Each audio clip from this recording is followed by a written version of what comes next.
Welcome back to Dracon. Glad to have you back. So last video we learned about demand, supply, and GDP. This video we are going to learn about the Phillips curve. So the Phillips curve consists of short run Phillips curve and the long run Phillips curve, and it is used to determine unemployment and inflation in the country and if it's good or bad. So to get the long run production curve, you basically just take the long run aggravated supply and bring it down. So the long run Phillips curve is actually the natural unemployment rate. So let's take a closer look at our Phillips curve. You can see we have unemployment and inflation, and up here I have the demand supply curve for GDP. So there are actually 4 types of unemployment. The 4 types of unemployment are frictional, structural, cyclical, and seasonal. Frictional is basically the transition phase when you're going from one job to another. Structural is when you don't have the skills to do the job. Say that a company needs someone who can code computers, and if you don't have the knowledge to code a computer, they're not going to hire you. Cyclical is what we will be showing on the graph. It is when the economy is changing. So say that the economy doesn't really need teachers anymore because of the virus. They're going to fire teachers and maybe hire some robot teachers.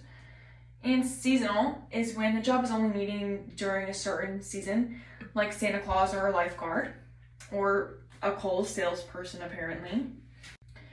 So to find the unemployment rate, you actually have to know the labor force, right? So labor force is people with a job or people who want a job. Some people who are not included in the labor force might be students without a job, maybe retired people, homeless people, or parents that stay at home. So now focusing on the graph, you have to take your dot, your demand dot, from your GDP graph. So over here you can see that there is a recessionary gap. So a recessionary gap means that there's less inflation and more people working. So to show that on the graph, you would have to go away from inflation and away towards unemployment. So you would be moving to the right. So to show a recessionary gap on a Phillips curve, it would be over here. So the long run Phillips curve is the natural unemployment rate. It's generally where the country wants to be. So to move the recession gap, you have to... So the long run Phillips curve is essentially where you want to be on the graph, where the dots should be. It is where natural unemployment and natural inflation lies. So in order to get back to natural unemployment, the government will actually spend money, and by doing so, the GDP will be affected, meaning that this dot will actually move up and we're back at equilibrium. So let's do another example. Say that short run piece.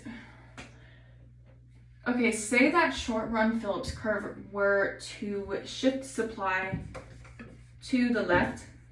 That would actually be good. It would result in less unemployment and less inflation.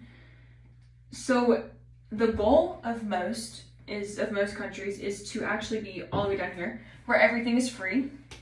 So now if short run Phillips curve were to shift to the right, that is actually bad for the economy. It would mean more unemployment and higher inflation, which would mean stagflation, which we know from the last video. It means slow economic growth and more unemployment. Now we're going to talk about how to find the real unemployment rate. So to find the unemployment rate, you have to find the labor force. So to find our labor force, you have to take the number of unemployed people and add it to the number of employed people. So say we have 1.8 million unemployed people, but we also have 139.3 million people that are employed. So take a calculator, add it up, because you can't do math. Okay, so now that we have added our numbers together, we have 147.4 million, and that is the number of our labor force. So now, to find our unemployment rate, you have to take the number of people unemployed, which we know from over here is 8.1 million, and you divide it by the labor force, which we also know from over here is 147.4 million, and then you multiply it by 100. And we get a calculator again because we can't do math.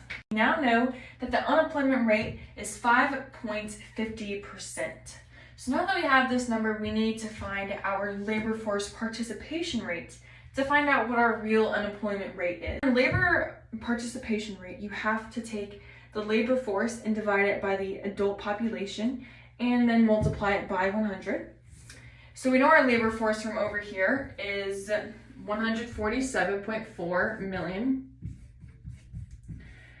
And then let's just say our adult participation population is 223.4 million.